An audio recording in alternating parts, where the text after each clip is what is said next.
인모광우.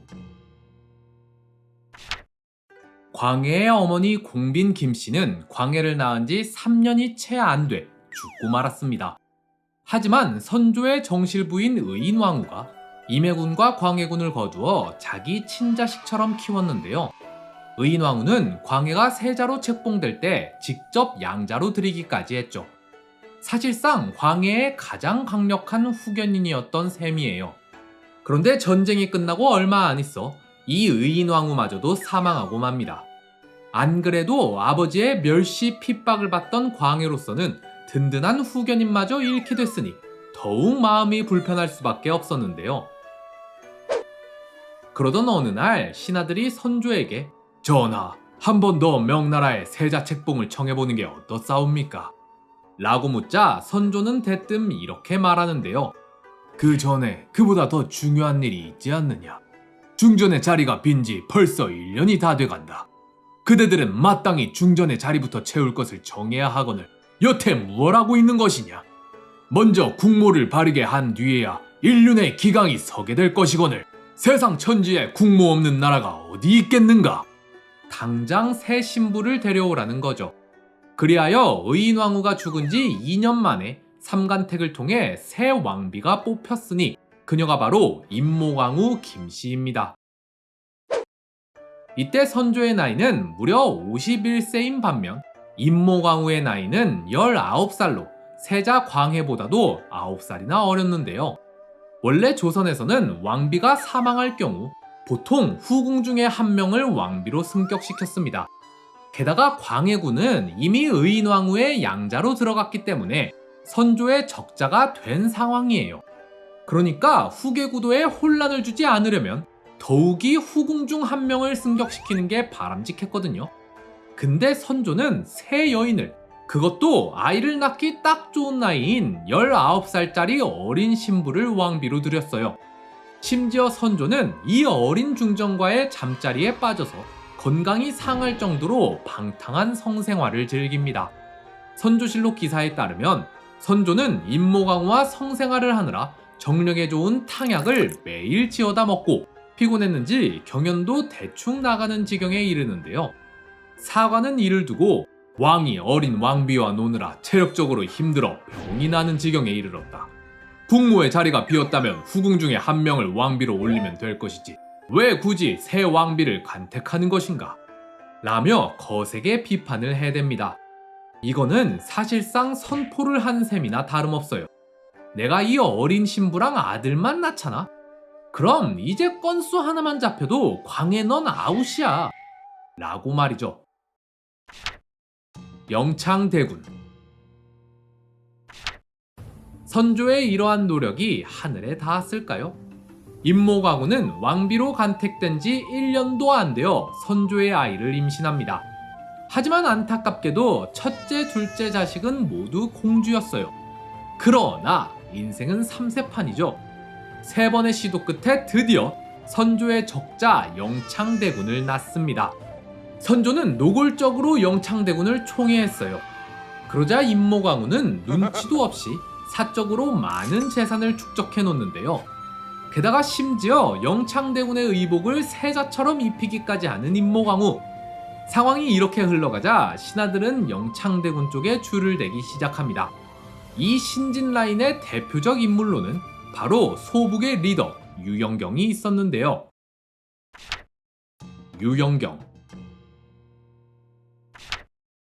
유영경은 1550년생이었습니다. 아버지는 유이라는 인물로 종구품 참봉을 지낸 적이 있어요. 그리 높은 관료 집안 출신이 아니었던 거죠. 1572년 유영경은 고작 23살밖에 안 된 어린 나이로 문과에 급제합니다. 일찍 관직에 든 것 치곤 별 특이사항이 없이 지내다가 1592년에 임진왜란이 터지자 황해도 순찰사로 임명되는데요. 이때 유영경은 직접 외적 6명의 목을 베고 왜군을 물리치는 등 나름의 활약을 합니다. 그러나 한편으론 전쟁이 터지자 곧장 자기 가족들부터 전부 피난시켜버려서 선조한테 꾸중을 듣기도 했는데요.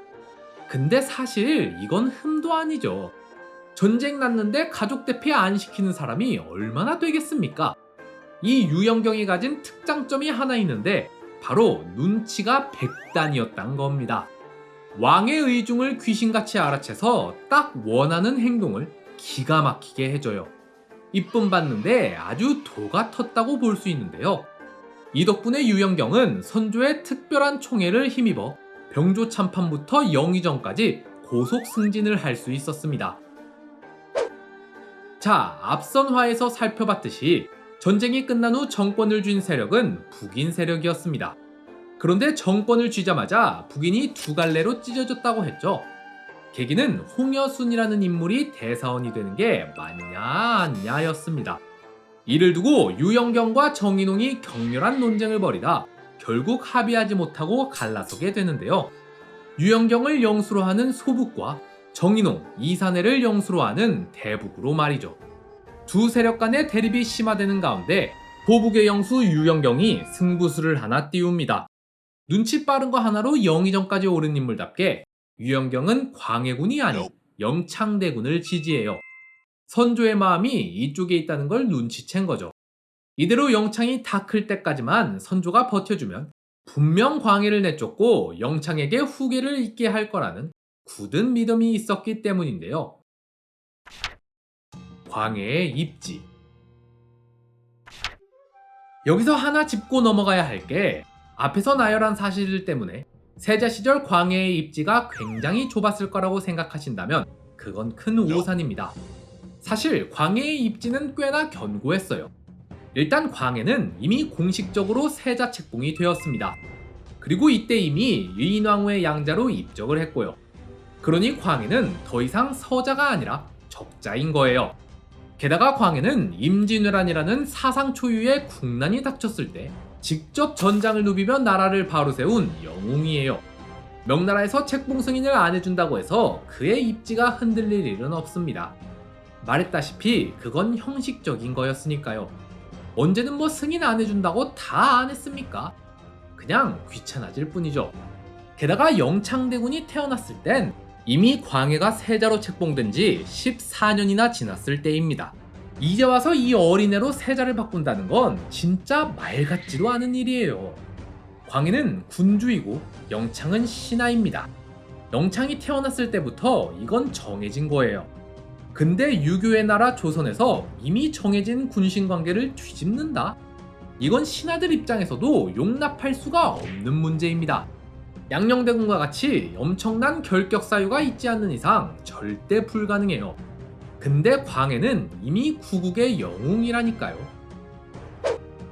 선조도 이걸 알았기 때문에 죽을 때까지 단 한 번도 영창을 세자로 책봉하겠다는 말을 입 밖에 내지 않았습니다. 이건 만약에 말까지 했다가 못 뒤집으면 나중에 광해가 왕위에 올라서 영창을 살려둘 리가 있겠습니까? 선조 입으로 영창한테 사형 선고 내리는 거나 다름없어요. 다만 말만 안 했을 뿐이지 온몸으로 표현을 다 했단 게 문제죠. 아니 못할 거 알면 그냥 포기하던가. 뭔 생색이란 생색은 다 내놓고서 말만 안 했다고 그게 없던 일이 됩니까? 선조가 티를 내도 너무 내니까 유영경같이 눈칫밥 하나로 영의정까지 단 인물이 여기서 도박을 한 겁니다. 영창대군의 올인. 광해군 즉위. 유영경의 기도 제목은 딱 하나였을 거예요. 선조야, 제발 오래 살아라. 근데 이런 노력이 무색하게 선조 40년 10월 선조가 알아눕고 마는데요. 기록으로 보아 선조는 이미 1년 전부터 상태가 안 좋았고 결국 병세가 심해져서 쓰러진 듯 보입니다. 선조 스스로도 죽음이 임박했다는 걸 느꼈는지 비만기를 내렸는데요. 당시 영창대군의 나이는 고작 2살밖에 안 됐는데 얘를 후계로 세울 수 있을 리가요. 왕이 된다 해도 반란으로 금방 죽을걸요. 따라서 선조는 세자 광해에게 왕위를 넘기겠다고 합니다. 지금 병에 걸린 지 1년이 다 되어 가는데 낫기는커녕 날이 갈수록 병세가 깊어져만 가는구나. 이러한데도 어찌 왕위에 있을 수 있겠느냐. 세자가 이미 장성하였으니 이제 그만 세자에게 왕위를 넘겨줘야겠다. 만약 전위가 어렵다면 섭정하도록 하라. 근데 이거를 영의정 유영경과 좌우의정 딱 이렇게 셋한테만 전해요. 유영경 입장에서 이걸 어떻게 발표합니까? 발표했다간 그냥 나 죽여주십시오 하는 건데요. 그래서 유영경은 다른 관료들이 알지 못하게 비만기를 숨기고는 선조에게 달려가 명을 거둬달라고 요청합니다. 그런데 그때 중전이 태세를 전환합니다. 전이든 섭정이든 좋으니 어서 성상의 뜻을 따르세요. 선조가 금방 갈 것 같으니까 지금이라도 광해한테 잘 보이려고 고개를 숙인 건데요. 그러자 유영경은 이번엔 중전한테 달려가서는 또다시 반대 의사를 밝힙니다. 신들이 죽는 한이 있어도 감히 그 명만은 따르지 못하겠습니다. 그렇게 유영경과 임모강우가 당장이라도 목이 달아날 것처럼 쩔쩔매고 있는 그때 가까스로 기력을 회복한 선조. 그런데 이로부터 3달 뒤인 선조 41년 1월 대북의 영수 정인홍이 선조에게 상소를 올립니다. 얼마 전 전하께서 병안이 들었을 때 이미 세자에게 전의와 섭정을 맡기겠다고 하셨다 들었습니다. 헌데 영의정 유영경이 자기 사람들과 작당의 일을 숨겼으니 그 의도가 심히 의심스럽사옵니다. 그러자 즉각 대응에 나선 유영경. 소인은 단지 전하께서 금방 회복할 수 있으리라 생각해 거절한 것일 뿐 세자를 음해하려는 마음은 주호에도 없었사옵니다. 여기서 선조는 유영경 편을 들어줍니다. 정인홍의 상소를 보니 그 내용이 참으로 흉하고 참담하더구나. 제 딴에는 세자에게 충성을 다한다 생각했을지 모르나 실은 참으로 불충한 짓을 한 것이다. 명으로부터 책봉도 못 받은 녀석을 어찌 세자라 할 수 있겠는가.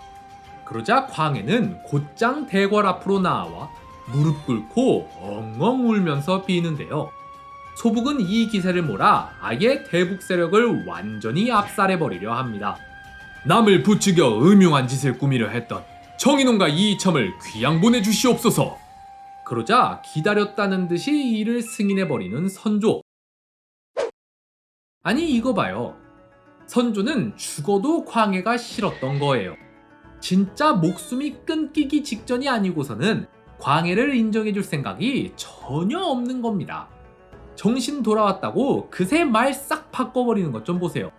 지가 실제로 넘기겠다고 했으면서 그걸 가지고 저 둘을 유배보내버린다고요? 이거는 광해의 수족을 전부 잘라버리겠다는 거나 다름없습니다. 노인네가 노망이 나도 곱게 나야지 이게 지금 뭐하는 짓입니까? 아비된 자로서 이게 할 짓이에요.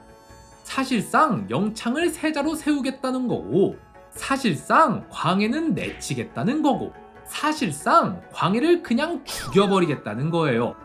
입 밖으로 정확하게 대사 하나하나 뱉지만 않았을 뿐 본인의 의중을 이렇게도 여실히 보여줬는데 어떻게 이 사람이 정상적인 사람이라고 할 수 있습니까?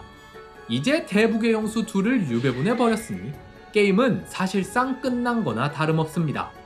소북은 승리의 축배를 터뜨릴 준비나 하고 있었겠죠. 그런데 유배 명령을 내린 지 고작 이틀 뒤 선조 41년 2월 1일 찹쌀밥을 먹은 뒤 선조의 병세가 갑자기 위독해지더니 그날로 세상을 떠나고 맙니다. 자, 이제 게임은 끝났습니다.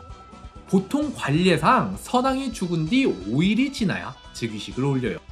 왜냐면 혹시나 그 안에 다시 살아날 수도 있다는 생각을 해서인데요. 그런데 신하들은 선조가 죽자마자 즉시 광해에게 달려가 즉위식을 올리라고 간청합니다. 그동안 광해가 받았던 온갖 멸시 천대 핍박을 만회하기 위해서였는데요. 중전마저도 게임이 끝났음을 알고 바로 태세를 전환했죠. 그렇게 선조가 죽은 바로 다음날 세자 광해가 왕위에 오르니 그가 바로 조선 제15대 왕 광해군입니다.